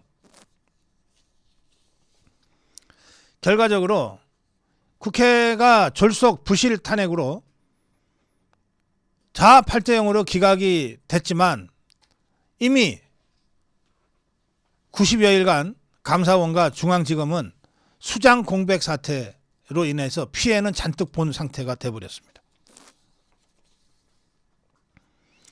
윤석열 대통령도 탄핵심판 최후 변론에서 바로 이 점을 강력하게 지적한 바가 있습니다. 윤석열 대통령은 거대 야당의 줄 탄핵이 정부 기능 마비를 넘어 헌정질서 붕괴로 치닫고 있다. 선동, 방탄, 이적 탄핵으로 대한민국을 무너뜨리고 있다. 이렇게 최후 진술에서 강력하게 성토한 바가 있습니다. 장영수 고대 로스쿨 교수는 민주당이 국회의 탄핵소추 권한을 오남용함으로써 국가기관 업무 수행에 상당한 지장을 초래했다. 따라서 앞으로는 설사 탄핵소추 되더라도 피청구인이 업무 배제되지 않을 수 있도록 하거나 또는 소추안이 기각되면서 이게 오남용됐다고 하는 것이 인정될 경우에는 그 소추안을 발의하거나 찬성 표결한 의원들한테 책임을 물리는 방안에 대해서도 뭔가 검토가 필요하다. 이렇게 문제 제기를 했습니다. 이재명이는 이 탄핵 줄 기각과 관련해서 뭐 우리도 잘한 건 없지만 그래도 우리는 위헌은 아니에요. 이렇게 떠들어댔는데 위법 위헌은 아니에요. 웃기는 소리. 자, 이재명의 말을 제가 어제도 지적했습니다만 뭐라 그랬냐면 우리 잘못이 없다고는 생각하지 않습니다. 권력을 과하게 썼다고 지적할 수도 있겠습니다. 라고 했잖아요. 권력을 과하게 쓰는 거 이게 직권남용입니다. 권력을 과하게 쓰는 게 직권남용이에요. 8년 전에 박근혜 대통령은 이 직권남용으로 탄핵됐어요. 심각한 범죄입니다. 근데 이자는 이게 범죄라는 생각을 못하는 거예요. 좀 과했다는 정도지. 왜 이재명이가 이렇게 생각을 하느냐. 이재명의 애초의 목표가 인용에 있지 않아요. 진짜 파면에 있지 않고 일단 업무 정지시키는 게 목적이었기 때문에 그런 거예요. 그러니까 좌파들 입장에서는 일단 어쨌든 업무 정지 시켰잖아. 우리는 애초의 목표는 달성했어. 이렇게 생각하는 거예요, 이것들이. 그래서 좀 과하긴 과한 것 같다. 야, 내가 좀 심했다. 미안하다. 이러고 넘어가면 되는 줄 알아, 이것들이. 절대 그렇게 넘어갈 수 없죠. 조선일보는 정략 탄핵이 전부 기각됐다. 이재명은 국민에게 사과하라고 사설을 썼습니다. 근데 사과로 끝날 일이 아니죠. 조선일보 사설에도 보면 이렇게 되어 있습니다. 이재명은 줄 탄핵이 내란 아니냐라고 하는 지적에 우리도 아무 잘못이 없다고는 생각하지 않는다. 그러나 헌법 질서 테두리를 벗어나지는 않았다. 라고 했는데 조선일보는 여기서 이제 이 부분을 지적합니다. 우리 방송을 봤나? 자, 조선일보 주장. 아무리 법에 있다 해도 정도가 지나치면 헌법의 기본 질서를 어지럽히는 것이다. 하면서 이렇게 주장합니다. 남에게 해를 입히려고. 그렇죠? 윤석열 대통령을 죽이려고, 최재해, 이창수 등을 죽이려고, 해를 입히려고 거짓을 꾸며서 고소 고발하면 무고죄가 된다. 거짓이나 힘으로 누군가의 업무를 방해하면 그게 업무방해죄고, 그 과정에서 세금을 낭비하면 그게 국고손실죄다. 이 모두가 큰 범죄다. 민주당의 정략적 무더기 탄핵은 이 모든 범죄에 해당된다. 공직자들은 장기간 업무를 보지 못했고 탄핵 소추 변호사 비용으로만 국민 세금을 수억 원씩 낭비했다. 따라서 민주당은 상응하는 법률적 대응, 법률적 처분을 받아야 한다. 그러니까 우리가 좀 과했어라고 한마디 하고 넘어갈 사안이 아니다 이거예요. 법적으로 책임져야 될 사안이다 이겁니다. 그러면서 이재명이가 국민에게 사과부터 해야 한다 그랬는데 이 대목에서 왜 갑자기 약해지는지 모르겠네. 여기까지 왔으면 이재명이를 사법 처리해야 된다 이렇게 주장을 해야 결론이 나는 거지. 윤석열 대통령 법률 대리인단은 이 줄 탄핵 줄 기각과 관련해서 대통령에 대한 탄핵이 즉시 기각되어야 한다고 하는 입장문을 발표했습니다. 헌법재판소는 오늘 감사원장과 서울중앙지검장 포함한 검사 3인에 대한 탄핵 소추에 대해 헌재 재판관 전원일치 의견으로 기각 결정을 내렸다. 국회가 제기한 각종 의혹들에 대해 어떠한 근거도 찾지 못했고 어떠한 법률 위반도 확인할 수 없다는 것이 헌재의 결정이었다. 결국 거대 야당이 주도한 탄핵 소추는 국정마비를 초래하고 대통령을 끌어내리기 위한 묻지마 탄핵 소추였다는 것이 명백히 확인된 것이다. 지금까지 거대 야당이 주도한 탄핵 소추 중 헌재가 선고한 8건 모두 기각이었다. 그렇게 줄 탄핵을 남발하고서는 더불어민주당은 자신들과 가까운 변호사들에게 사건을 몰아주고 법률 비용 역시 국민 혈세로 지급했다. 반면에 그 결과 국정은 마비되고 직무가 정지된 공직자들은 막대한 법률 비용을 개인적으로 지출해야 했다. 거대 야당은 탄핵 소추권과 예산안 심의권, 법률안 의결권은 국회 권한이라고 하면서 국회의 권한 행사에 무슨 문제가 있냐 하는 뻔뻔한 항변을 하였는데, 그러나 29번의 탄핵 소추 남발, 헌정사상 유례가 없는 일방적인 예산안 삭감, 이재명 방탄과 국민 갈라치기 입법은 권한의 한계를 넘어선 입법 폭주와 의회 독주였다. 헌법재판소는 오늘 지극히 당연한 결정을 선고하였고 전원일치 의견으로 거대 야당 폭주에 엄중히 경고하였다. 대통령 변호인단은 헌재의 이 결정을 환영한다. 이제 거대 야당이 국민 앞에 사죄하고 줄 탄핵 기각에 대한 책임을 져야 한다.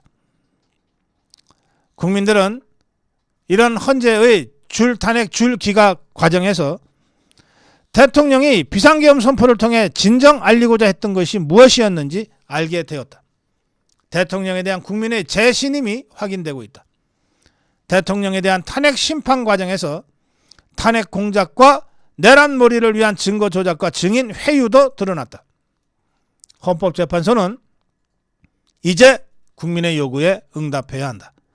헌법재판관 전원일치 의견으로 대통령에 대한 탄핵 소추 기각하여야 할 것이다. 이런 입장문을 발표했습니다.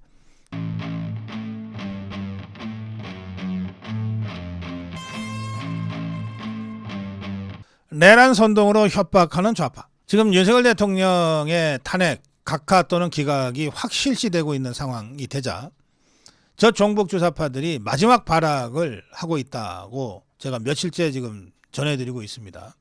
그중에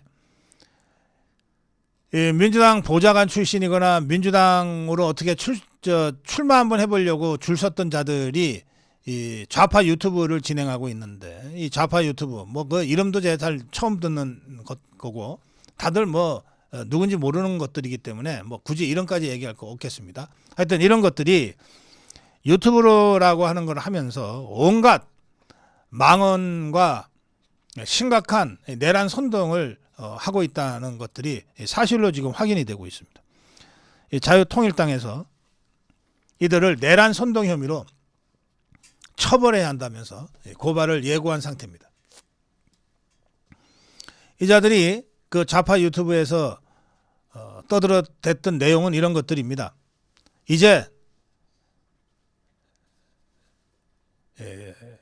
윤석열 대통령 탄핵이 인용되지 않으면, 그러니까 복귀가 되면 총을 드는 수밖에 없다. 총을 드는 수밖에 없다. 진짜 내전이 일어날 것이다. 아니 뭐 탄핵 기각되면 이 나라 내전으로 돌입하는 거지 뭐. 야, 우리도 각자 무기 하나씩 챙겨야 하는 거 아니야? 실제 전면전, 내전이 일어날 수밖에 없다. 엎어야 한다. 반군이 되자. 총을 들어야 한다. 이런 말들을 이것들이 쉴 새 없이 늘어놓고 있습니다.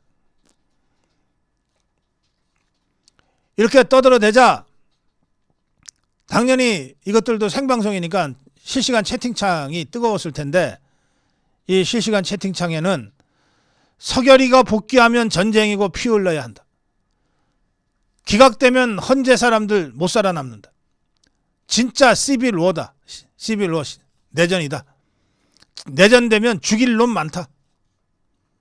서울이 광주 되겠네. 광주 사태 나는 거지. 이런 식으로 이 종북 주사파 유튜버들의 선동에 호응하는 이런 실시간 채팅창 댓글들이 막 올라오고 있는 겁니다. 예, 자유통일당은 명백한 내란 선동이고 극렬 지지층을 자극해서 폭력을 조장하려는 의도가 다분하다. 그러면서 사법적으로 대응하겠다고 입장을 밝혔습니다. 예, 국민수사대도 바로 이자들 내란 선동 유튜브를 고발하고 이 기자회견을 했습니다. 국민수사대는 뭐냐면요, 시민단체인데 저 종북주사파 저것들이 무슨 민주파출소라고 파출소를 참칭하는 그 당 기구를 가지고서 우리 자유파를 협박해대고 있잖아요. 그 민주파출소에 대응하는 국민수사대를 시민단체가 구성을 한 겁니다. 이 박소영 대표가 이 시민단체 국민수사대를 발족하면서 이재명을 비판하면 고발하는 민주파출소의 반민주적 행태에 대해서 국민들이 스스로 방어하기 위해서 국민수사대를 결성했다. 표현의 자유를 보장하기 위해 국민수사대가 활동할 것이다. 이렇게 밝혔고요. 그러면서 조금 전에 제가 전해드린 내란을 선동한 유튜브들에 대해서 대통령 암살, 폭동 참여 등을 언급하면서 내란 선동을 벌였다. 이들의 과거 경력이 뭐냐 하면 민주당 보좌관 이력이 있거나 20대 총선 민주당 소속 후보로 출마한 적이 있는 자들인데요. 이들의 과거 경력을 미뤄봤을 때 민주당과 유착관계를 배제할 수 없다. 단순한 개인 방송 선동이 아니라 민주당이 개입한 조직적 내란 모의의 일환으로 보인다. 고 하면서 엄정한 수사를 촉구하는 기자회견을 가졌습니다. 말씀드린 대로 지금 대통령의 각하 기각과 대통령 복귀가 확실시되고 이게 점점 가시화되는 상황이 되자 저 종북 주사파들이 뭐 거의 제정신들이 아닙니다. 이재명이부터 뭐 정신이 거의 나갔듯이 혼이 나갔듯이 지금 저러고 있는데, 여기에 종북 주사파 유튜브들이 거의 내란과 폭동을 선동하는 이런 방송들을 해대고 있는 겁니다.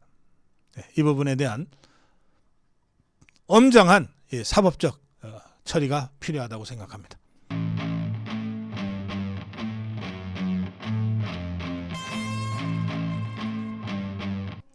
대통령 탄핵 각하 또는 기각으로 대통령 복귀가 이제 눈앞에 다가오자 이재명이야 종북 주사파들이 거의 뭐 제정신이 아니다. 집단 광기, 집단 패닉에 빠져서 집단 광기로 마지막 발작질들을 하고 있다. 그런 말씀을 제가 지금 며칠째 드리고 있습니다. 이제 그렇게 하니까 이 종북 주사파들, 이재명 개딸들이 확실히 막판 결집이 좀 있기는 있는 것 같아요. 저것들이 저렇게 그냥 발작을 하고 발악을 하니까 개딸들의 막판 결집은 조금 있는 것 같습니다.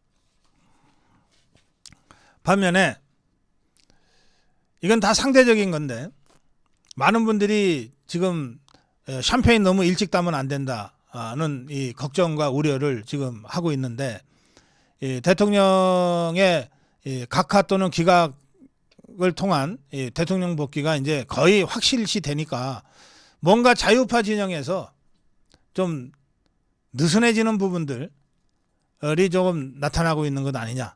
이거 안심하다가 진짜 막판 대치기 당할 수도 있는데 마지막까지 긴장하자, 이런 얘기들이 또 나오고 있습니다. 저희들이 어제 그저께 이틀 동안 여론조사를 자체 여론조사를 했습니다. 한국여론평판연구소에 의뢰해서 이 조사에서도 바로 그런 그 개딸들과 종북주사파들의 막판 결집, 그리고 우리 자유파의 다소 좀 느슨해진 이완된 모습들이 여론조사를 통해서도 확인이 됐어요. 그래서 제가 그 부분을 여러분께 경계하기 위해서 오늘 여론조사를 발표합니다. 이게 좌파 종북주사파들 같았으면 조사해놓고도 발표 안 하면 그만이거든요. 숫자가 나쁘게 나오면, 지것들 생각과 다르게 나오면 발표를 안 해버려요. 그러니까 이제 우리 자유파는, 고성국 TV는 그런 얍삽한 짓을 하지 않습니다. 다소 숫자가 우리 기대와 다르게 나와도 왜 그렇게 됐는가를 정확하게 분석하는 것이 중요하니까 그렇게 분석해서 제가 여러분께 말씀드리겠습니다. 먼저 오늘 조선일보가 발표한 여론조사가 하나 있습니다. NBS 조사인데요. 이 엠브레인 퍼블릭 등 4개 여론조사 업체가 공동으로 하는 조사인데, 이 MBS 조사인데, 여기에 보면 헌재를 신뢰한다가 51이고 헌재를 불신한다가 45입니다. 불신도가 굉장히 높아졌어요.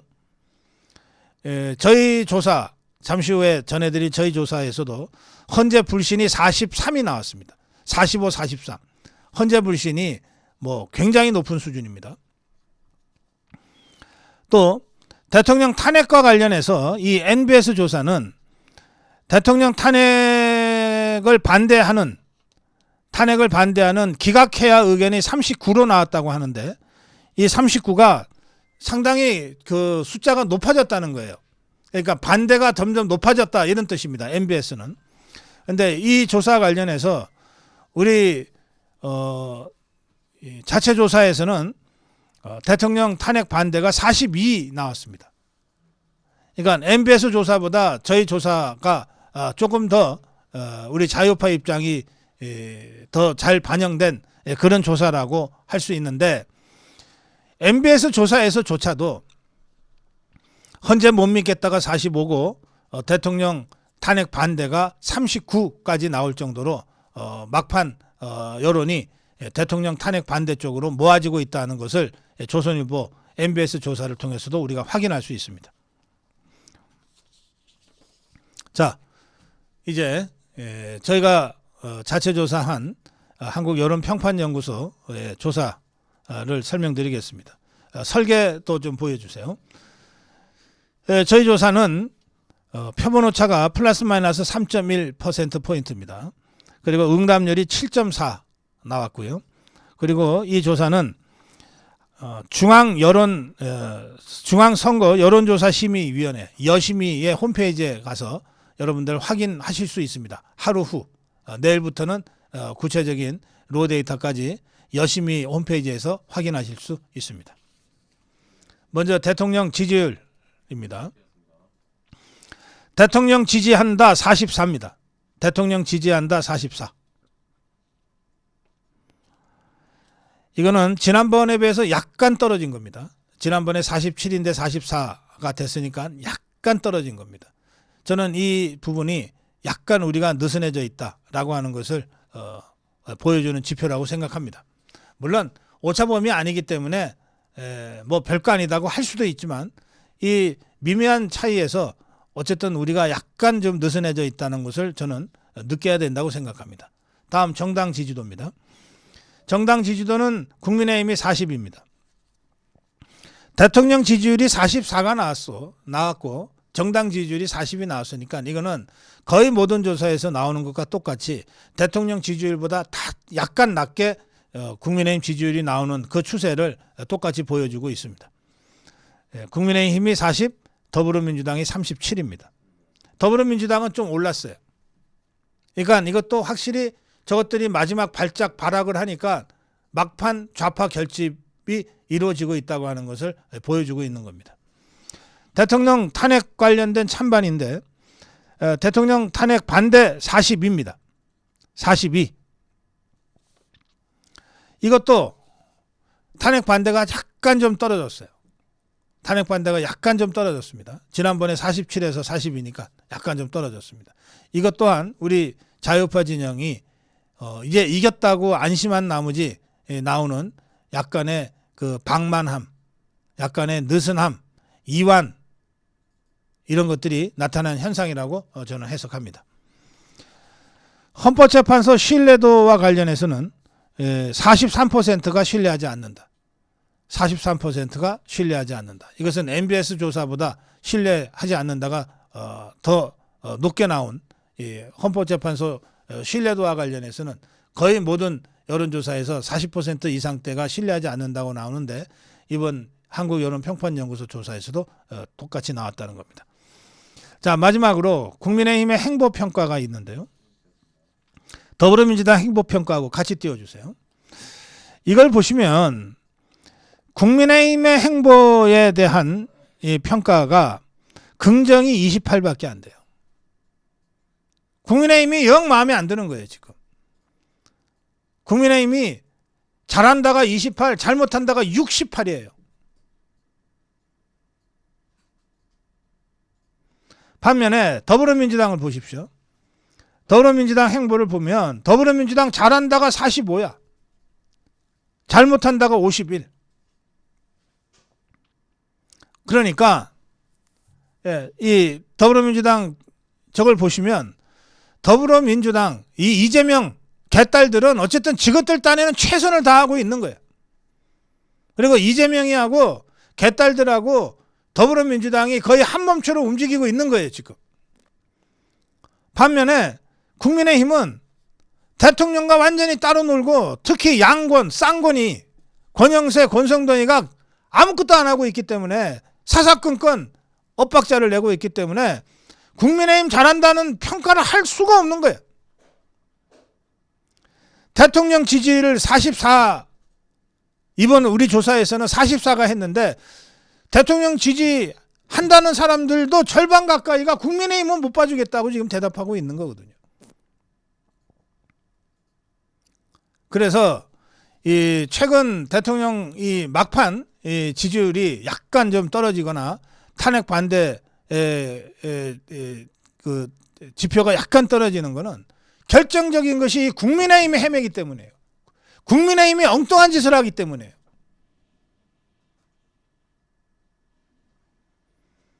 그래서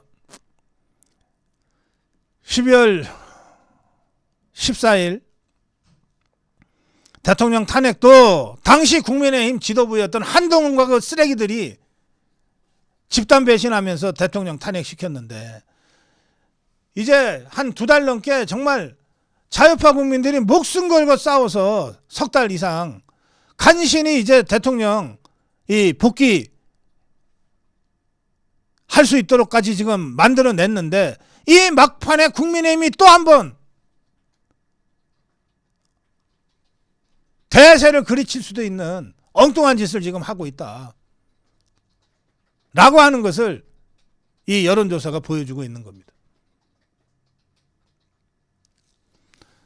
좌파들은 막판에 결집하고 있고 우리 자유파들은 너무 오랫동안 투쟁한 데 따른 피로감도 있을 거고 아 이제 이겼구나 하는 생각에서 나오는 약간의 이완도 있을 거고 특히 결정적으로는 이 국민의힘이 이렇게 멍청하게 아무것도 안 하고 이적 행위만 하고 있기 때문에 발생하는 로스가 있어요. 누수가 있다고. 한동훈이 같은 것들이 왔다 갔다 하고 이게 로 데이터를 보면 아주 잘 드러나 있어요. 보십시오. 대통령 지지율 보면 우리 쪽에 대통령 지지한다. 지지한다에 국민의힘은 국민의힘 지지자들 중에 91%가 대통령 지지예요. 그럼 9%는 어디 간 거야? 국민의힘 지지자들 중에 9%는 대통령 지지를 안 해요. 이 한동훈 똘마니들이 있는 거지 지금. 반면에 더불어민주당을 보세요. 더불어민주당은 대통령 반대에 96%가 결집해 있어요.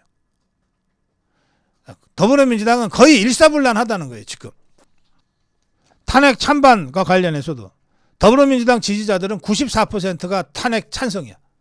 그런데 국민의힘은 84%가 탄핵 반대야. 그럼 16%는